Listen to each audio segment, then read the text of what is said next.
Rajasthan third grade librarian भर्ती परीक्षा 2025 की तैयारी करने वाले तमाम विद्यार्थियों को मेरी तरफ से हार्दिक शुभकामनाएं। जैसा कि आप सभी को पता है कि राजस्थान सरकार के द्वारा 548 पदों पर नोटिफिकेशन दिसंबर में भी जारी हो चुका था। अब 5 मार्च से आपके एप्लीकेशन फॉर्म शुरू होंगे और आपके एग्जाम आयोजित होगा 27 जुलाई को। तो मेरे कहने का मतलब ये है कि अभी भी आपके पास 5 महीने हैं।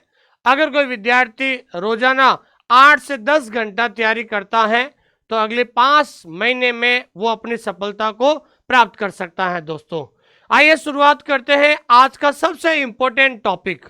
बहुत सारे विद्यार्थी कहते हैं कि सर जो थर्ड ग्रेड का जो सिलेबस आया है उसको आप एक्सप्लेन करो, ठीक है। और दूसरा सवाल ये है कि किस टॉपिक से कितने प्रश्न आएंगे और हमें मेन सिलेबस के अलावा एक्स्ट्रा कौन कौन से टॉपिक पढ़ने होंगे। 2022 में जो पेपर हुआ था और 2022 का सिलेबस और 2025 का सिलेबस बिल्कुल सेम है। तो 2022 के पैटर्न को देखकर आज हम चर्चा करने वाले हैं कि आपका सिलेबस कैसा रहेगा और किस तरीके से आपको तैयारी करनी है। दोस्तों, और जो भी विद्यार्थी पहली बार इस क्लास को देख रहे हैं उनसे मेरा विशेष निवेदन है कि आप हमारा टेलीग्राम चैनल जरूर ज्वाइन कीजिएगा। और टेलीग्राम के साथ साथ हमने हमारा व्हाट्सएप चैनल भी बना दिया है। तो पूरे भारत में लाइब्रेरियन कंपटीशन एग्जाम से संबंधित छोटी से छोटी बड़ी से बड़ी न्यूज़ अगर आपको देखनी है तो आप हमारा टेलीग्राम चैनल ज्वाइन कर लीजिए और उसके साथ साथ आप हमारा व्हाट्सएप चैनल ज्वाइन कीजिए, जिसका लिंक हमने डिस्क्रिप्शन के अंदर दे दिया है।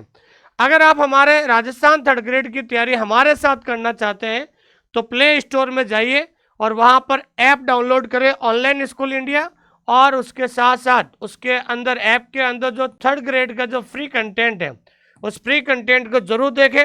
और अधिक जानकारी के लिए दिए गए नंबर पे आप कभी भी कॉल या मैसेज कर सकते हैं। दोस्तों सबसे पहले तो मैं आपको बधाई देना चाहता हूँ, धन्यवाद देना चाहता हूँ कि आप लोगों ने मुझ पर इतना विश्वास और जो है प्यार जताया, उसके लिए धन्यवाद। और मैंने आपसे वादा किया था कि मैं आपके विश्वास को कभी भी टूटने नहीं दूंगा। दोस्तों प्रत्यक्ष को प्रमाण की जरूरत नहीं है। अभी 16 फरवरी को आरपीएससी सेकेंड ग्रेड का एग्जाम हुआ था और मैंने आंसर की जारी की थी। तो आंसर की में आपको प्रूफ के साथ मैंने आपको बताया था कि हमारे ऑनलाइन स्कूल इंडिया से 100 में से 80 प्लस क्वेश्चन हमारे ऑनलाइन स्कूल इंडिया से मिले थे। दोस्तों, जो हमने कंटेंट पढ़ाया था नेशनल लेवल का कंटेंट हमने आपको पढ़ाया था, बाइलिंगुअल कंटेंट पढ़ाया था हिंदी और इंग्लिश में, क्योंकि लाइब्रेरी साइंस एक ऐसा सब्जेक्ट है जिसे बाइलिंगुअल पढ़ने से, हिंदी इंग्लिश दोनों भाषाओं में पढ़ने से आपको जल्दी जल्दी याद होता है। कई बार विद्यार्थी कहते हैं सर हम तो हिंदी मीडियम के स्टूडेंट हैं, लेकिन आपको बताना चाहता हूं कि डॉक्टर रंगानाथन साउथ इंडियन थे तो उनके द्वारा लाइब्रेरी साइंस, पूरी लाइब्रेरी साइंस इंग्लिश मीडियम में लिखी हुई थी। तो अब बाद में ज्यों ज्यों धीरे धीरे ट्रांसलेशन हुआ और कुछ कंटेंट को जो है हिंदी में जो है ट्रांसलेशन किया गया था, लेकिन आपको कुछ ऐसे टेक्निकल वर्ड है जिसमें आपको ध्यान में रखना है। दोस्तों, तो दोस्तों 16 फरवरी को जो एग्जाम हुआ था और उसमें हमारे यहाँ से 100 में से 80 प्लस क्वेश्चन मिले थे और हमने जहाँ जिस कंटेंट से हमने क्वेश्चन पढ़ाया था हमने उसका शॉर्ट स्क्रीन निकाल के हमने प्रूफ के रूप में आपको टेलीग्राम के अंदर आंसर की के साथ आपको बताया था। दोस्तों, और दूसरी बात ये मैं कहना चाहता हूँ कि लाइब्रेरी साइंस में सबसे इम्पोर्टेंट चीज़ होती है, लाइब्रेरी साइंस में सबसे इम्पोर्टेंट चीज़ होती है वो होती है कंटेंट। क्या होती है दोस्तों? कंटेंट। और कंटेंट आपको आज के समय के हिसाब से पढ़ना पड़ेगा। बहुत सारे विद्यार्थी क्या है डायरेक्ट ऑब्जेक्टिव पढ़ना शुरू करते हैं। अरे ऑब्जेक्टिव पढ़ के क्या करोगे जब आपको टॉपिक का कंसेप्ट क्लियर नहीं है, आपको पता ही नहीं है कि कॉलम क्लासिफिकेशन के अंदर कौन कौन से टॉपिक पढ़ने होते हैं, डीडीसी के अंदर कौन से टॉपिक आते हैं, यूटीसी के अंदर कौन से टॉपिक आते हैं। जब ये चीज़ें ही पता नहीं है, खाली क्वेश्चन सॉल्व करने से क्या हो गया? आप क्वेश्चन को कितने क्वेश्चन को रटोगे? 100 को रटोगे, 200 को रटोगे, 300 को रटोगे आप। लेकिन परीक्षा के अंदर इस तरीके से क्वेश्चन आता है 4 ऑप्शन में, आपको पता ही नहीं चलता और आप कंफ्यूजन में वो सवाल गलत कर लेते हो और माइनस मार्किंग की वजह से आप कंपटीशन से बाहर आ जाते हो। तो इसलिए सबसे इंपॉर्टेंट है कंटेंट। जब आपके पास एक प्रॉपर और ऑथेंटिक कंटेंट होगा तो जिससे आपको हर टॉपिक का कॉन्सेप्ट क्लियर होगा। जब टॉपिक का कॉन्सेप्ट क्लियर होगा तो आपको प्रॉपर रिवीजन होगा। जब रिवीजन होगा तो आप एमसीक्यू सॉल्व करोगे, तब आपके मन में किसी प्रकार का डाउट, कंफ्यूजन और किसी प्रकार की शंका नहीं रहेगी दोस्तों। तो ये हमारा अचीवमेंट है। बहुत जल्द हम राजस्थान थर्ड ग्रेड की भी हम तैयारी शुरू कर रहे हैं। आपको पता है राजस्थान थर्ड ग्रेड में 548 पद हैं, लेकिन मैं आपसे वादा कर रहा हूं कि इस बार हम 500 से ज्यादा ऑनलाइन स्कूल इंडिया से सिलेक्शन होने वाले हैं विद्यार्थियों के लिए, क्योंकि हम 1 मार्च से ऐसा कुछ करने जा रहे हैं जो विद्यार्थियों के अंदर जो कमी रह गई है उस कमी को हम पूरा करने के लिए 1 मार्च से हम नया बैच शुरू करने जा रहे हैं दोस्तों आरपीएससी जो सेकंड ग्रेड का अभी हाल ही में एग्जाम हुआ था, ठीक है। अब हम बात करते हैं राजस्थान थर्ड ग्रेड लाइब्रेरियन की। तो ये ध्यान रखना है, राजस्थान थर्ड ग्रेड लाइब्रेरियन का पहला paper RSSB third grade librarian, ठीक है ना। तो इसके अंदर भी 2 पेपर होंगे। एक होगा पेपर 1, वो होगा जनरल नॉलेज का। तो इसमें बताना चाहता हूं कि इसके अंदर आपको ध्यान रखना है, पेपर 1 में टोटल क्वेश्चन होंगे। वो टोटल क्वेश्चन कितने होंगे? 100 क्वेश्चन होंगे। कितने होंगे दोस्तों? 100 क्वेश्चन होंगे टोटल क्वेश्चन, ठीक है। और उसके बाद आपके जो टोटल मार्क्स होंगे, वो टोटल मार्क्स आपको ध्यान रखना है, टोटल मार्क्स होंगे 200 नंबर। कितने नंबर होगा? 200। मतलब एक सवाल होगा 2 नंबर का। कितना नंबर होगा? एक सवाल 2 नंबर का होगा। और उसके अंदर आपको ध्यान रखना है नेगेटिव मार्किंग रहेगी। क्या रहेगी दोस्तों? Negative marking. तो आपको पता होना चाहिए नेगेटिव मार्किंग कितनी रहेगी? 0.33 यानी 1/3। 1/3 आपकी नेगेटिव मार्किंग रहेगी। और मिनिमम क्वालिफाई करने के लिए आपको ध्यान रखना है 40% लाना जरूरी है। कितना परसेंट? 40%। मतलब अगर आपको पेपर 1 क्वालिफाई करना है तो 100 में से 40 क्वेश्चन आपके सही होने चाहिए नेगेटिव निकाल के। जब पहला पेपर क्वालिफाई होगा तो दूसरा पेपर आपका चेक होगा और दूसरे पेपर में भी आपको 40% क्वालिफाई करना है दोस्तों, ठीक है दोस्तों। और इसका जो टाइम है वो टाइम क्या रहेगा दोस्तों? तो ध्यान रखना है 2 घंटे का पेपर होगा। ध्यान रखना कितने घंटे का दोस्तों? 2 घंटे का पेपर होगा। और ये पेपर आपका क्या होगा दोस्तों? ऑफलाइन होगा। क्या होगा दोस्तों? ये पेपर ऑफलाइन होगा। और ये पेपर कहाँ पर होगा दोस्तों? ये जयपुर अजमेर, ज्यादातर जयपुर और अजमेर में इनका सेंटर आता है, ठीक है ना। मेन जो सेंटर होगा उनका जयपुर अजमेर होगा और उसके बाद और भी जिले में हो सकता है। तो ऑफलाइन होगा आपका एग्जाम। और ऑफलाइन में ओमार सीट में आपको ध्यान रखना है।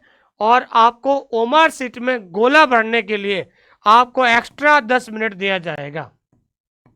कितना मिनट दिया जाएगा दोस्तों? एक्स्ट्रा 10 मिनट आपको मिलेंगे गोले भरने के लिए।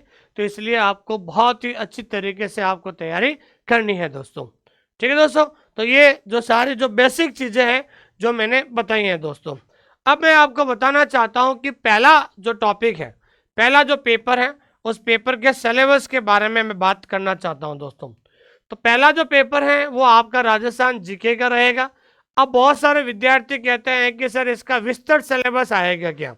तो मैं बताना चाहता हूं कि मुझे तो नहीं लगता है कि इसका विस्तृत सिलेबस आएगा, लेकिन बहुत सारे लोग प्रयास कर रहे हैं और मैं भी प्रयास कर रहा हूं कि इसका विस्तृत सिलेबस आना चाहिए। लेकिन मैं बताना चाहता हूं कि सबसे पहले है राजस्थान जीके। तो राजस्थान जीके के अंदर 3 पार्ट होते हैं। एक तो होता है भूगोल, दूसरा इतिहास और तीसरा होता है कला संस्कृति। तो राजस्थान जीके में से कुल क्वेश्चन कितने आएंगे दोस्तों? 50 सवाल आएंगे, ठीक है ना। 50 सवाल आपके राजस्थान जीके में से होंगे। इसलिए मेरा विशेष निवेदन है कि राजस्थान जीके को आप बढ़िया से तैयारी कीजिए, ताकि आप इतनी अच्छी तैयारी कीजिए ताकि 50 सवाल आए उसमें से 40 सवाल आपके सही होने चाहिए। दूसरा है राजस्थान करंट अफेयर।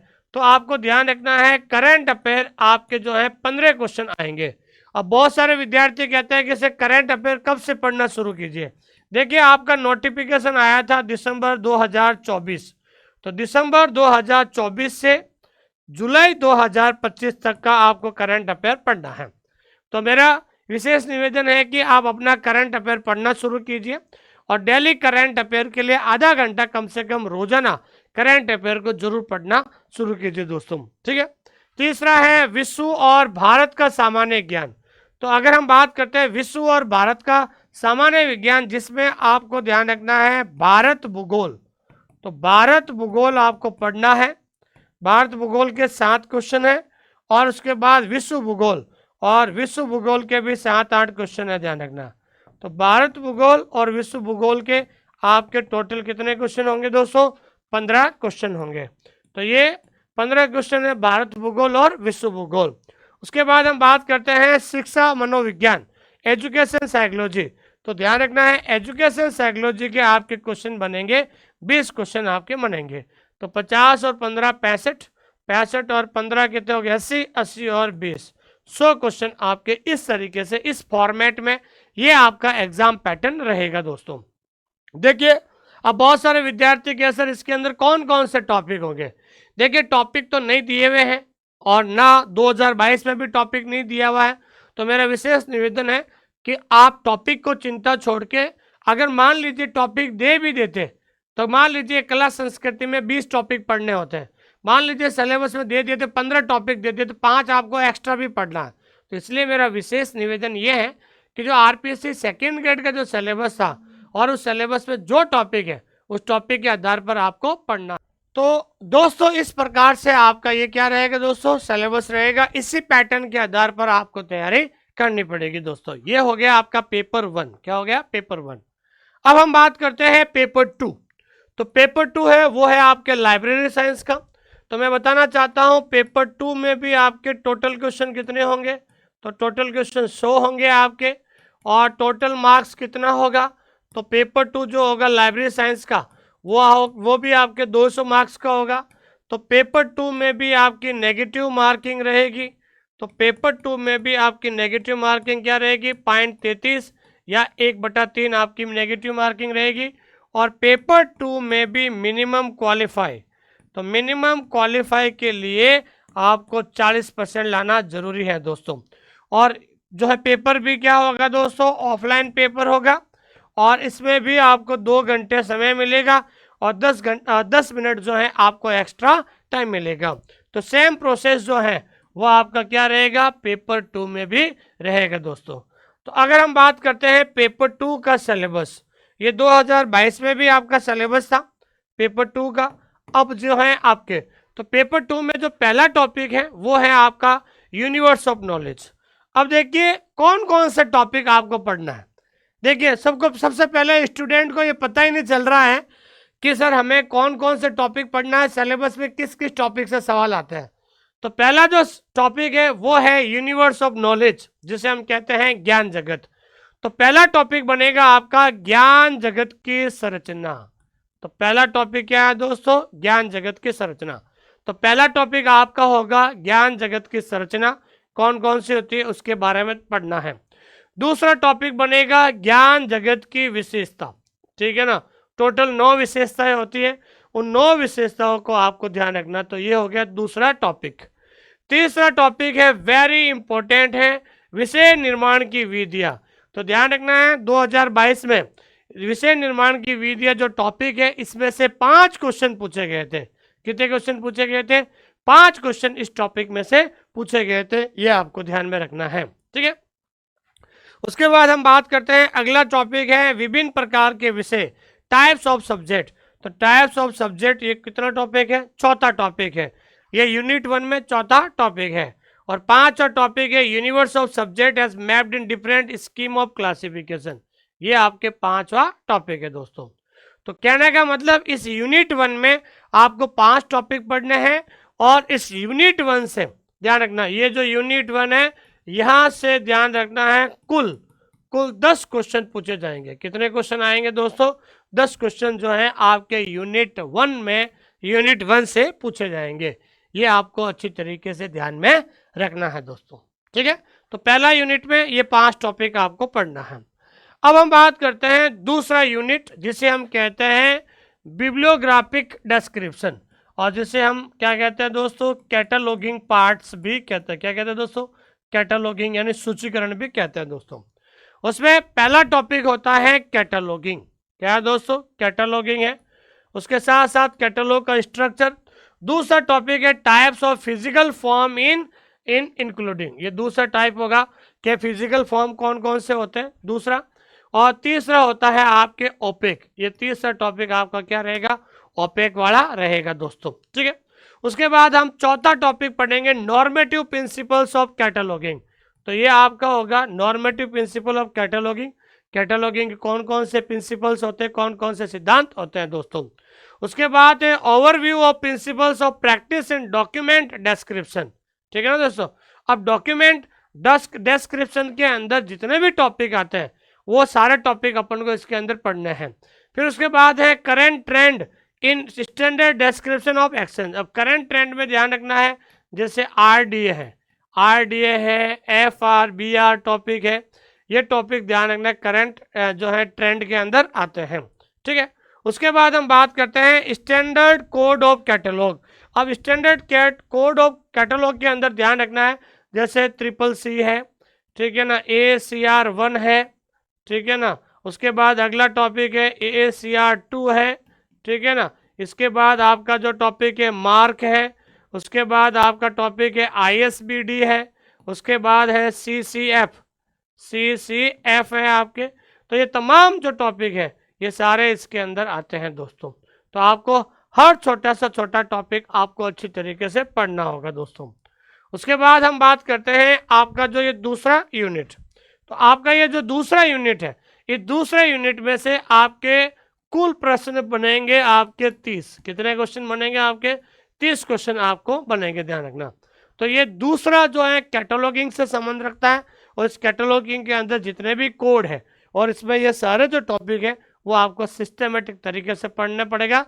और सेकंड जो है यूनिट है उसमें से 30 क्वेश्चन आपको देखने को मिलेंगे। तीसरा जो यूनिट है वो है आपके ज्ञान संगठन के मेथड, जिसे हम क्या कहते हैं दोस्तों? क्लासिफिकेशन। क्लासिफिकेशन का मतलब होता है वर्गीकरण। तो पहले सबसे पहला टॉपिक है आपके थ्योरी ऑफ लाइब्रेरी क्लासिफिकेशन। ये पहला टॉपिक है, यहाँ से 2-3 सवाल हमेशा परीक्षा के अंदर बनता है। दूसरा है नॉर्मेटिव प्रिंसिपल ऑफ क्लासिफिकेशन, जिसमें आपको 43 उपसूत्र दिए हैं डॉक्टर SR रंगनाथन ने। तो 43 उपसूत्र के बारे में आपको पढ़ना है। तीसरा टॉपिक है लाइब्रेरी क्लासिफिकेशन की प्रजातियां। तो लाइब्रेरी क्लासिफिकेशन की प्रजातियां ये आपका तीसरा टॉपिक है। और चौथा टॉपिक है आपके क्लासिफिकेशन। अब जैसे इसमें 3 है, एक तो है CC, एक है DDC और एक है UDC। अब आप CC पढ़ रहे हो तो CC के अंदर भी ध्यान रखना छोटे मोटे 10 टॉपिक है, जैसे फेज रिलेशन है। तो आपको ध्यान रखना पहले आपको फेज रिलेशन पढ़ना होगा। दूसरा टॉपिक है वो आपका कॉमन आइसोलेट, वो आपको कॉमन आइसोलेट पढ़ना पड़ेगा। तीसरा टॉपिक है स्टेप्स इन प्रैक्टिकल क्लासिफिकेशन, तो स्टेप्स इन प्रैक्टिकल क्लासिफिकेशन आपको पढ़ना पड़ेगा। चौथा टॉपिक है आपको अपूपा पैटर्न, तो आपको ध्यान रखना है अपूपा पैटर्न टॉपिक है। पांचवा जो है 5 फंडामेंटल कैटेगरी, 5 फंडामेंटल कैटेगरी, ठीक है। छठा टॉपिक है आपका डिवाइस, कौन सा टॉपिक है? डिवाइस। सातवां टॉपिक है नेमोनिक्स, कौन सा दोस्तों? नेमोनिक्स हो गया। आठवां टॉपिक हो गया फैसेट सीक्वेंस, क्या है? Facet sequence. नौवां टॉपिक है हेल्पफुल सीक्वेंस, हेल्पफुल सीक्वेंस। तो ये सारे हैं CC के अंदर। आप स्टूडेंट क्या सोचता है? स्टूडेंट सोचता है कि CC का मतलब 7 एडिशन पढ़ लिया और सिलेबस पूरा हो गया। नहीं, कोलन क्लासिफिकेशन के अंदर भी छोटे मोटे 10 टॉपिक होते हैं, वो 10 टॉपिक से ही सबसे ज़्यादा क्वेश्चन बनता है। और मैं बताना चाहता हूँ इस कोलन क्लासिफिकेशन से कम आपको 12 सवाल परीक्षा के अंदर देखने को मिलेंगे, क्योंकि ये जितने भी छोटे छोटे टॉपिक हैं यहाँ से एक एक सवाल हमेशा परीक्षा के अंदर पूछा जाता है दोस्तों। उस प्रकार से DDC के बारे में, DDC की जो मेन क्लास है, एक तो मेन क्लास से सवाल बनता है। DDC का जो टेबल है, टेबल से सवाल बनता है। DDC की जो समरी है, समरी से सवाल बनता है। ये तमाम जो सवाल है ये बनता है। DDC में से आपको 5 से 6 क्वेश्चन आपको मिलेगा। फिर आपका जो UDC है, UDC भी आपको इस तरीके से पढ़ना है दोस्तों। तो ये तमाम टॉपिक आपको पढ़ना है दोस्तों। फिर हम बात करते हैं नोटेशन। नोटेशन अंकन, अंकन कौन कौन से होते हैं, अंकन के क्या प्रकार है, ये आपका अगला जो टॉपिक है। Design and development of scheme library classification standard sub division index, कि भाई स्टैंडर्ड सब डिवीजन जो इंडेक्स होती है वो कितने प्रकार की होती है, कौन सी वर्गीकरण पद्धति में कौन सा इंडेक्स का प्रयोग किया जाता है, तमाम ये टॉपिक आपको ध्यान रखना है। ट्रेंड इन लाइब्रेरी क्लासिफिकेशन, कि पुस्तकालय वर्गीकरण में कौन कौन से ट्रेंड है, जैसे CRG है, जैसे DRTC है, ये तमाम जो हैं, जो क्लासिफिकेशन से कौन कौन से जुड़े हुए हैं, ये तमाम आपको इस टॉपिक पे पढ़ना है दोस्तों। तो ये आपका सेकंड जो है पेपर है, उसका क्या है दोस्तों, सिलेबस है दोस्तों। अब ध्यान रखना, मैं बताना चाहता हूं, मैं यहाँ पर बात कर रहा हूं पेपर 2 की, ठीक है ना दोस्तों। अब पेपर 2 है, वो पेपर 2 है वो है आपका लाइब्रेरी साइंस का। किसका है दोस्तों, लाइब्रेरी साइंस का। तो मैं बताना चाहता हूं, इसमें आपका जो मेन सिलेबस है, जो अध्ययन बोर्ड ने जारी किया था, तो मेन सिलेबस से आपके ध्यान रखना है क्वेश्चन बनेंगे 80। कितने क्वेश्चन बनेंगे, 80 क्वेश्चन बनेंगे आपको। उसके बाद आपको बेसिक के रूप में आपको पढ़ना होगा पार्ट 1। तो पार्ट 1 जो होता है वो होता है फाउंडेशन ऑफ लाइब्रेरी साइंस। तो फाउंडेशन ऑफ लाइब्रेरी से क्वेश्चन बनेंगे आपके 10। तो अब बेसिक के अंदर आपको पता है कौन कौन से टॉपिक होते हैं, जैसे ILA है, जैसे ALA है, जैसे इफ्ला है, जैसे आइजलिक है, ठीक है ना, आइजलिक हो गया, फिर आपके ट्रिपल RLF हो गया, ठीक है ना, टाइप्स ऑफ लाइब्रेरी हो गई, टाइप्स ऑफ लाइब्रेरी हो गई। तो कुल मिलाकर पार्ट जो 1 है, जो फाउंडेशन ऑफ लाइब्रेरी साइंस है, आपको पढ़ना ही पड़ेगा। तो सबसे पहले मेन सिलेबस को पढ़िए, फिर उसके बाद पार्ट 1 को जरूर पढ़िए, ठीक है।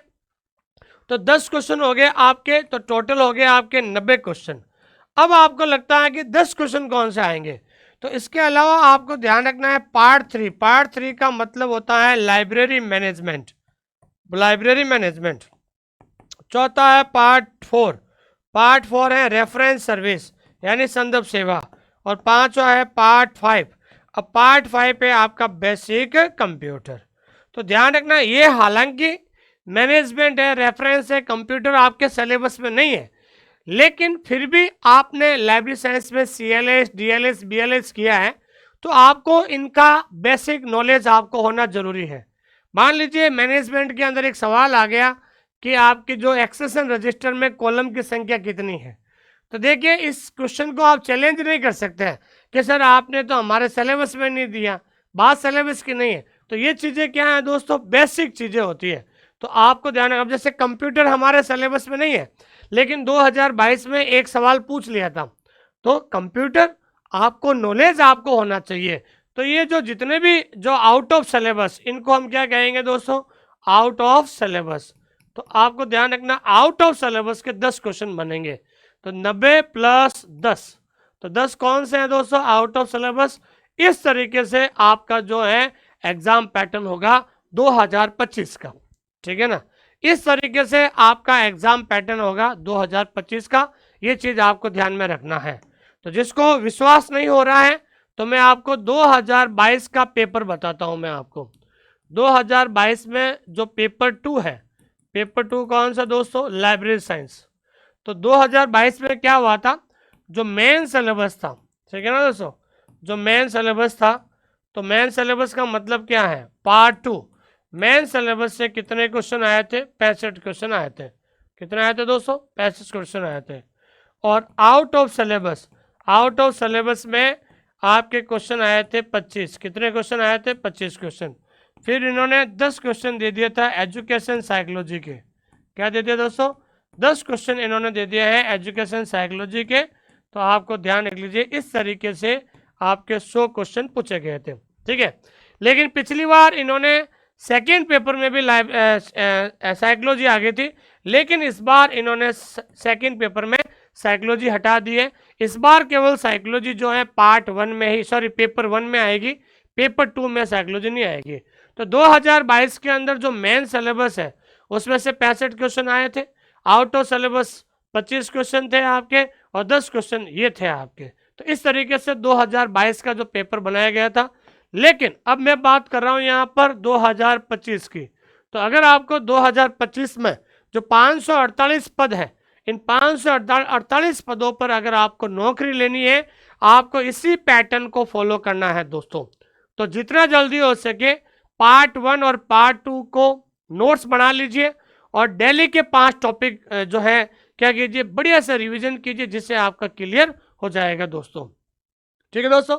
और उसके बाद हम बात करते हैं चौथा यूनिट। अब जैसे तीसरा है, तो तीसरा जो पार्ट है, तो तीसरा जो पार्ट है, सॉरी तीसरा यूनिट है, तो ध्यान रखना है तीसरे यूनिट में से आपके क्वेश्चन बनेंगे 30।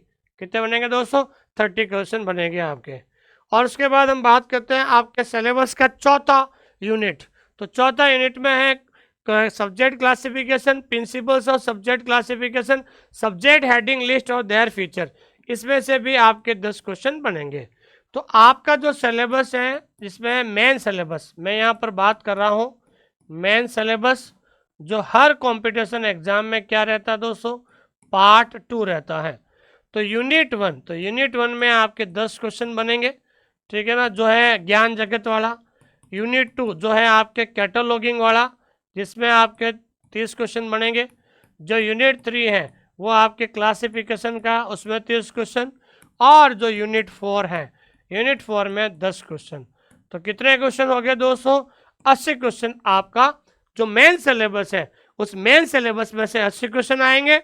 उसके बाद आपका जो पार्ट 1 है, पार्ट 1 जो फाउंडेशन है, तो फाउंडेशन में से 10 क्वेश्चन है। और out of syllabus, out of syllabus का मतलब होता है जो मैनेजमेंट है, कंप्यूटर है, बेसिक है, उसमें 10 क्वेश्चन है। तो इस तरीके से आपका ये 100 क्वेश्चन का एग्जाम पैटर्न रहेगा दोस्तों। तो इस तरीके से आपको ध्यान में रखना है। और इसके अंदर ये टॉपिक होते हैं, जैसे सब्जेक्ट हेडिंग है, तो सब्जेक्ट हेडिंग में SCSH, SCSH और LCSH है। तो आपको अच्छी तरीके से पढ़ना है दोस्तों, ठीक है दोस्तों, ये चीज़ आपको ध्यान में रखना है। देखिए हमारा एक टैगलाइन है दोस्तों, जब तक लिखोगे नहीं तब तक सीखोगे नहीं। आप कोई भी किताब पढ़ लीजिए, कोई भी नोट्स पढ़ लीजिए, अगर अपने हाथों से अगर आपने नोट्स नहीं बनाया है तो आप हमेशा लाइब्रेरी साइंस में कंफ्यूजन रहोगे, ध्यान रखना, ठीक है ना। शॉर्टकट कभी भी सफलता का रास्ता नहीं होता है।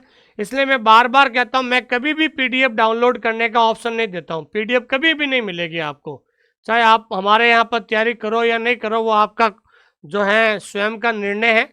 लेकिन मैं किसी गलत व्यक्ति को जो है कोई गलत सलाह नहीं दे, सॉरी, मैं कभी भी किसी भी व्यक्ति को गलत सलाह नहीं दे सकता हूँ।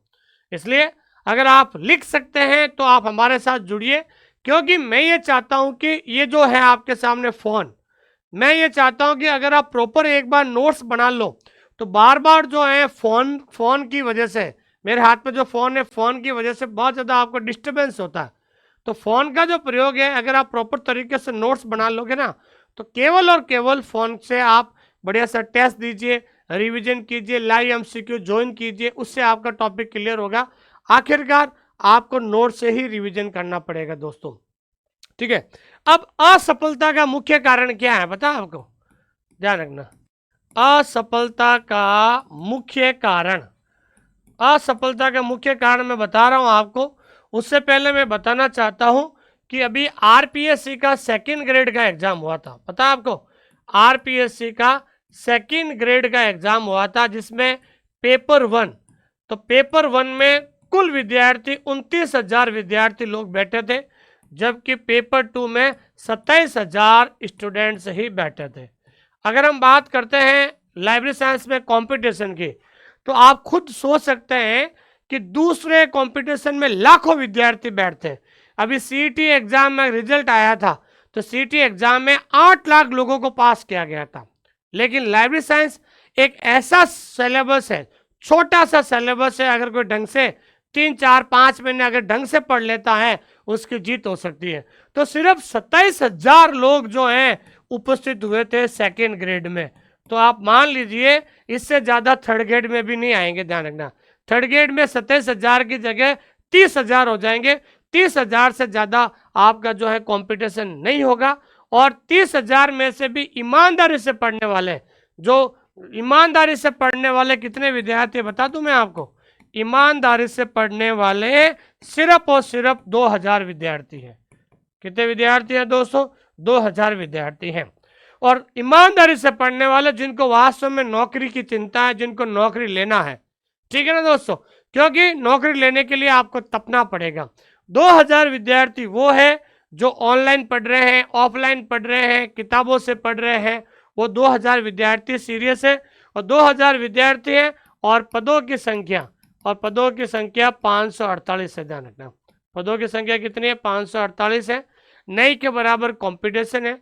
आप बढ़िया सा तैयारी कीजिए, ताकि आपका सिलेक्शन हो सके दोस्तों। असफलता का मुख्य कारण क्या है दोस्तों, पता है? असफलता का मुख्य कारण यह है कि आपको पता है सबसे पहले होता है सिलेबस, ठीक है ना। तो आपको बता देता हूं कि जो पढ़ने वाले विद्यार्थी 100 में से 90% जो है वो सिलेबस ही पूरा नहीं कर पाते, नॉट कंप्लीट, ठीक है ना। जो भी विद्यार्थी तैयारी करते हैं ना, वो क्या करते हैं कि इधर उधर चले जाते हैं और दूसरे लोगों की बातों में आ जाते हैं। आजकल विद्यार्थी इतना होशियार हो गया है, इसको पता है। मैं बताना एक कहानी बताना चाहता हूँ। एक लड़का है सिरोही का, ठीक है ना, सिरोही का एक लड़का है जिसका नाम है राजू। राजू का दोस्त है मनीष। क्या है दोस्तों? मनीष। राजू और मनीष एक अच्छे दोस्त हैं। तो मनीष क्या है कि मेरे ऑनलाइन स्कूल इंडिया से, मेरे यहाँ से पढ़ रहा है, ठीक है। और मनीष ने अपने दोस्त राजू को क्या कहा था कि ऑनलाइन स्कूल इंडिया वाले सही नहीं पढ़ाते, सुमेश सर अच्छा नहीं पढ़ाते हैं, ऐसा कर तू दूसरे कोचिंग का कोर्स ले ले, ठीक है ना। तो राजू ने उसकी बातों में आ गया और राजू ने किसी दूसरे प्लेटफॉर्म से जो है कोर्स ले लिया था। तो राजू ने कोर्स लेकर उस प्लेटफॉर्म से पढ़ने लगा, तो उसको कुछ समझ में नहीं आया था। तो एक दिन राजू उसके घर पे गया था, घर पे जाके देखा यार यार मैंने जो कोर्स लिया है इस मुझे समझ में नहीं आ रहा है, ठीक है ना। तो उसने कहा कि भाई और कहा, तो राजू के एक दिन सामने मेरा वीडियो आया था यूट्यूब पे। तो यूट्यूब पे जब वीडियो आया था जो उसने मुझे पढ़ाते हुए देखा, तो पता चला कि उसको काफ़ी समझ में आने लगा।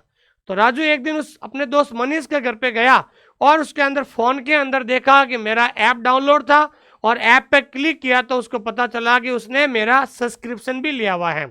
तो कहने का मतलब आजकल बच्चे इतने होशियार हो गए, उसको पता है कि ये मेरा कंपटीशन बन सकता है। तो वो लोग क्या करते हैं, वो लोग है ना हमेशा दूसरों को मिसगाइड करते हैं। उसको पता है कि अगर इसने यहाँ से कंटेंट पढ़ लिया, कई बार मुझे कहते हैं विद्यार्थी कि सर अगर आप इस ऑनलाइन स्कूल इंडिया में नहीं पढ़ाते, अगर आप इस यूट्यूब पे पढ़ाने नहीं आते तो कंपटीशन बहुत कम रहता, आपके आने की वजह से कंपटीशन बढ़ गया। मैंने कहा ऐसा क्यों?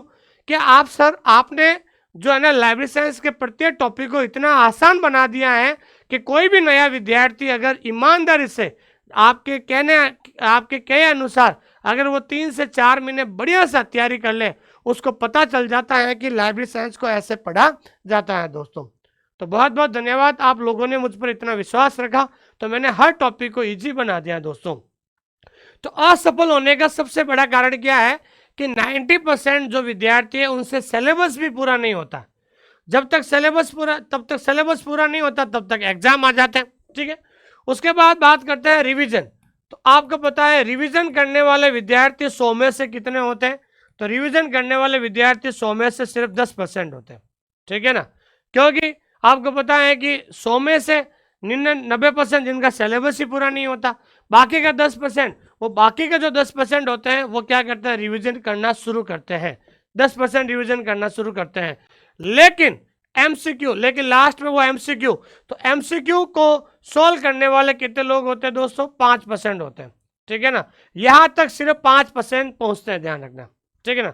तो कहने का मतलब ध्यान रखना है, इन तीनों स्टेप को पार करने के लिए सिर्फ 5% विद्यार्थी ही इन तीनों स्टेप को पार करते हैं। जिसका पहला सिलेबस पूरा हो गया, उसके बाद दूसरा रिवीजन शुरू कर दिया है और तीसरा उसने टॉपिक बाय एमसीक्यू कर दिया है। तो टॉपिक बाय एमसीक्यू के लिए केवल 5% ही लोग पहुंच पाते हैं, बाकी 90% विद्यार्थी तो सिलेबस ही पूरा नहीं हो पाता है। क्योंकि वो विद्यार्थी चाहता है कि मैं शॉर्टकट में चीजें, कई बार विद्यार्थी कहते हैं सर मुझे तो खाली टेस्ट सीरीज दे दो, मुझे तो खाली एमसीक्यू सॉल्व करना है। अरे भाई एमसीक्यू तब सॉल्व करोगे जब आपका टॉपिक का कॉन्सेप्ट क्लियर होगा। अब अगर आपने टॉपिक ढंग से पढ़ा ही नहीं है, आप ऑलरेडी पहले, सबसे बड़ी बात क्या है, आप में से 90% वो विद्यार्थी हैं जिन्होंने डिस्टेंस एजुकेशन से कोर्स किया है। तो आपको पता है कि डिस्टेंस एजुकेशन में आपने कैसे पढ़कर प्राप्त की है, आपसे ज़्यादा तो कौन जानता है। डिग्री आपने कैसे प्राप्त की है आपको पता ही है। लेकिन अब कंपटीशन में आपको बहुत ज़्यादा पढ़ना पड़ता है। जब तक टॉपिक का कॉन्सेप्ट क्लियर नहीं होगा तब तक कोई मतलब नहीं है। तो जितना जल्दी हो सके सिलेबस को पूरा कीजिए, रिवीजन शुरू कीजिए और एमसीक्यू सॉल्व कीजिए। जब आप तीनों स्टेप को पार करोगे तो ही फाइनल आपकी जीत होगी, नहीं तो आपकी जीत नहीं होगी दोस्तों। ठीक है दोस्तों, थैंक यू वेरी मच, बहुत बहुत धन्यवाद आप सभी लोगों का। तो हम आप सभी लोगों के लिए टॉपर्स बैच शुरू कर रहे हैं और टॉपर्स बैच ये सभी में है, क्योंकि जो सेकंड पार्ट जो हम पढ़ना शुरू कर रहे हैं ये सभी कंपटीशन एग्जाम के अंदर आता है। पार्ट 2 चाहे KVS, NVS, Bihar, EMR, Rajasthan, railway सब में आता है। तो हम टॉपर्स बैच की शुरुआत कर रहे हैं।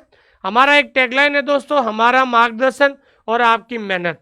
हमने आपको इतना अच्छा मार्गदर्शन कर रहे हैं, हम आपको अच्छा कंटेंट उपलब्ध करा रहे हैं, नेशनल लेवल का आपको कंटेंट दे रहे हैं, क्योंकि टॉप लेवल का जो कंटेंट होता है वो इंग्लिश मीडियम में होता है, लेकिन हमने आपका समय बचाने के लिए हमने एक एक कंटेंट, एक एक जो है नेशनल लेवल कंटेंट की पीडीएफ डाउनलोड करके उसका प्रिंट आउट निकाल के हमने एक एक कंटेंट को ढूंढ कर आपको दे रहे हैं, ताकि आपका समय बच सके, आपको कहीं जाने की जरूरत नहीं रहे। दोस्तों, जब हमारा मार्गदर्शन और आपकी मेहनत जब दोनों मिल जाएगी तो आपकी सफलता 100% है। और 1 मार्च 2025 से हमारा जो ये नया बैच शुरू हो रहा है, इसके अंदर हमने कुछ अलग किया है। ठीक है ना दोस्तों, इस बार हमने कुछ अलग किया, क्योंकि हमें 548 पद है। इस 548 में से 500 विद्यार्थी ऑनलाइन स्कूल इंडिया से सेलेक्ट होने वाले हैं। इसलिए हमने बहुत ज़्यादा प्रयास किया है कि हमने सबसे पहले ये कहा है कि सबसे पहले हम आपको बाइलिंगुअल थ्योरी पढ़ाएंगे। जैसे कोई भी टॉपिक है उसको हम बाइलिंगुअल पढ़ाएंगे, क्योंकि बाइलिंगुअल हमारे यहाँ पर हिंदी मीडियम, इंग्लिश मीडियम दोनों विद्यार्थी हैं। तो जब हम बाइलिंगुअल थ्योरी आपको पढ़ाएंगे तो इंग्लिश मीडियम वाला विद्यार्थी इंग्लिश में लिखेगा, हिंदी मीडियम वाला हिंदी में लिखेगा, लेकिन आपको दोनों भाषाओं में समझना पड़ेगा। तो सबसे पहले हम बाइलिंगुअल टॉपिक जो थ्योरी है वो पढ़ाएंगे।